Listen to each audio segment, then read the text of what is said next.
Woman, said Adetayo, it seems you don't understand what's at stake. It's either you marry me in 3 days or you die in 3 days. Listen, on the day Oye is to marry the princess, find your way into their chamber. Bring this cat along, for I know Oye will be heavily drunk that night. I shall possess his body, and you and I shall be together as husband and wife. If I share your body that night, Oye's spirit shall go into this cat, and both of us can be alive as husband and wife, enjoying jars of chocolate together. What?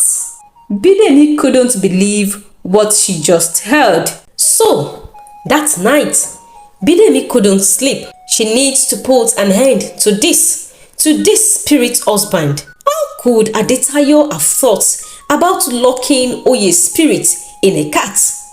Unbelievable. So, the moment morning came, Bidemi went in search of Oye. She found him outside his hut, getting ready to go to the farm. The moment Oye sighted her, he said, "Woman, what do you want?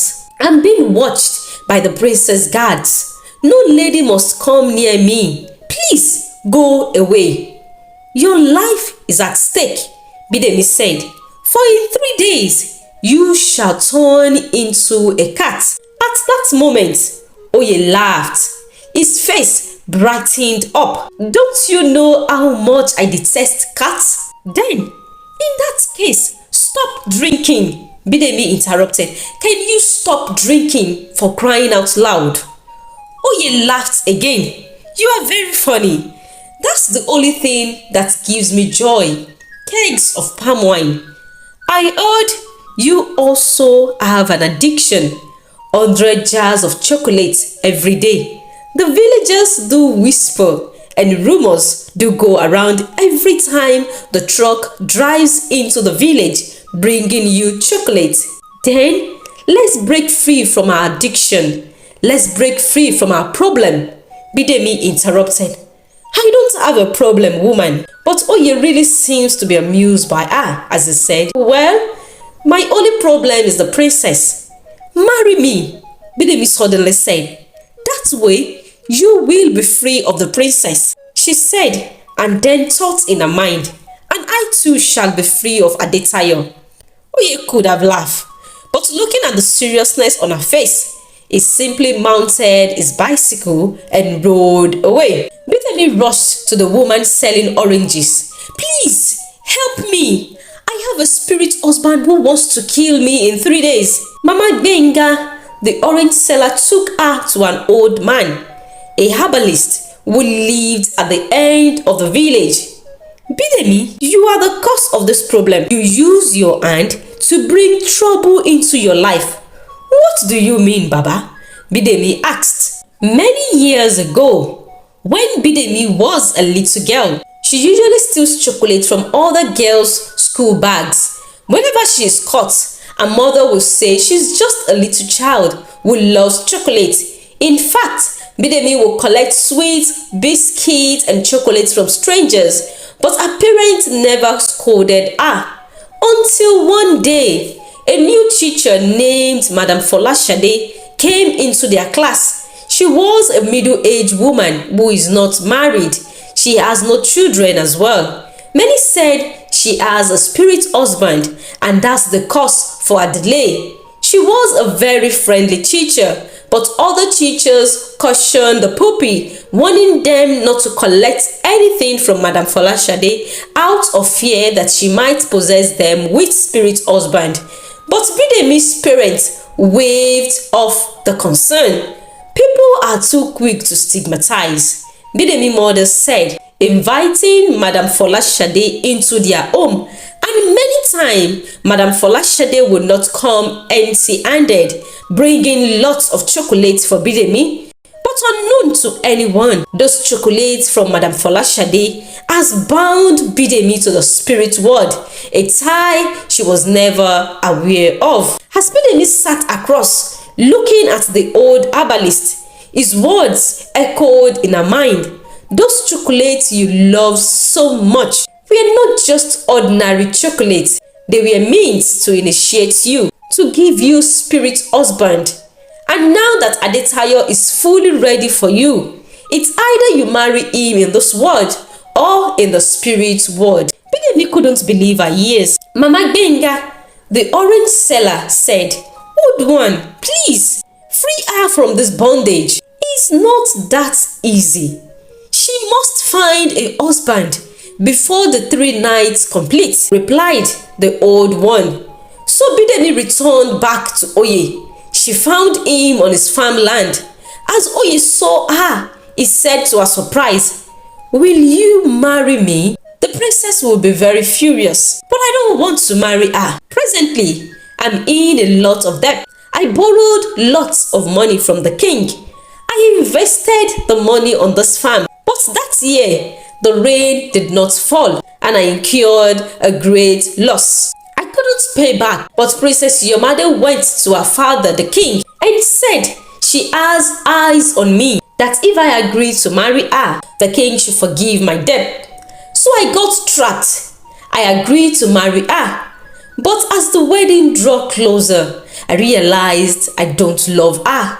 I know I'm a wicked and selfish person, but I want to marry for love.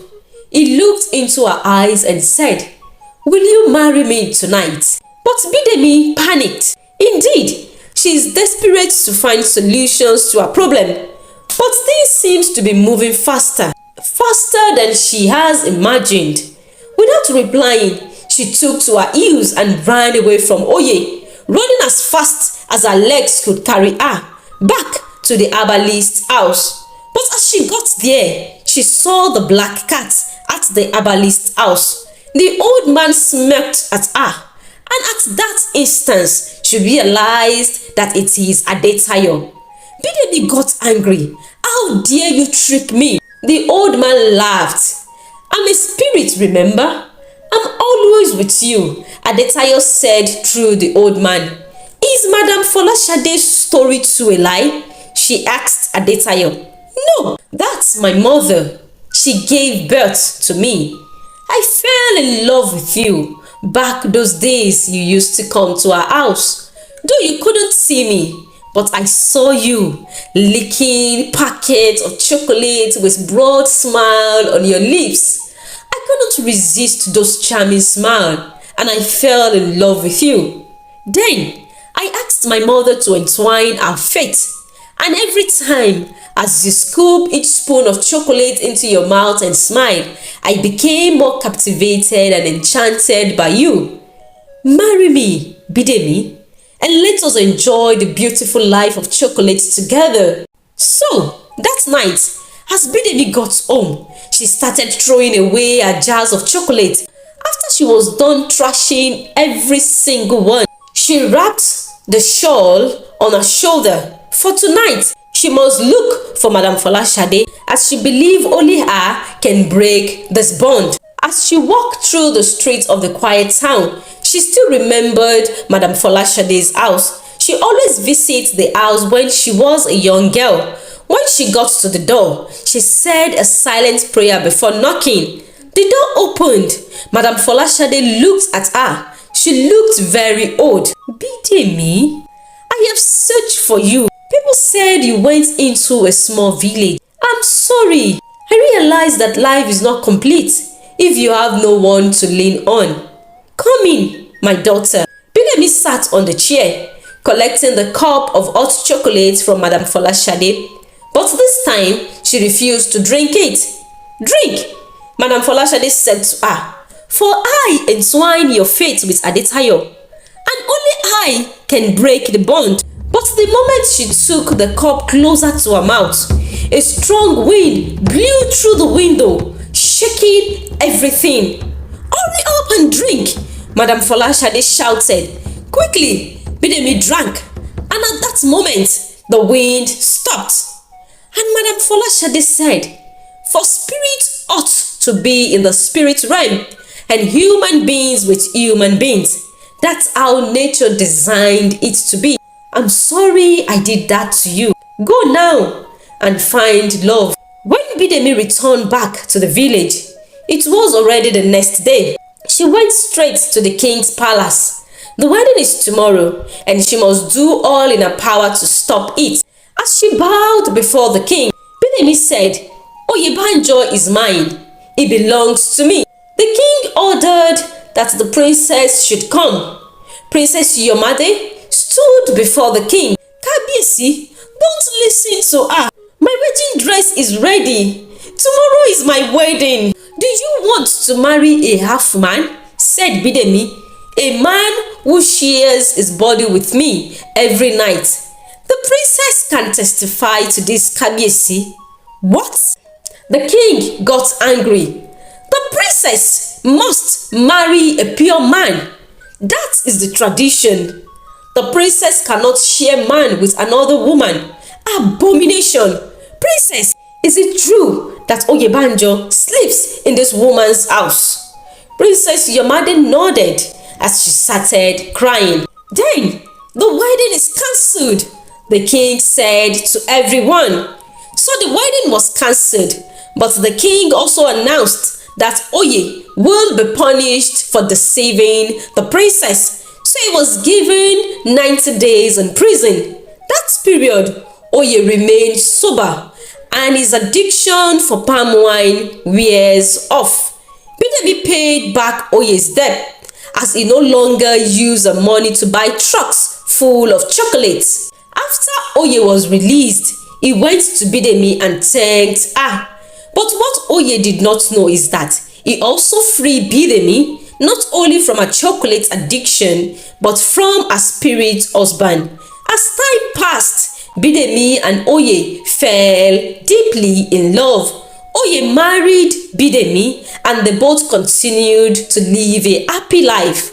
Though, once in a while, Bidemi will see the black cat with its glowing eyes. But knowing fully well that the spell is broken, just as addiction for chocolate is forever gone. Indeed, little things we overlook can become thorns in our flesh, causing pain and sorrow. But no matter what, we should always confront our fears and take actions that will lead to our happiness. The end.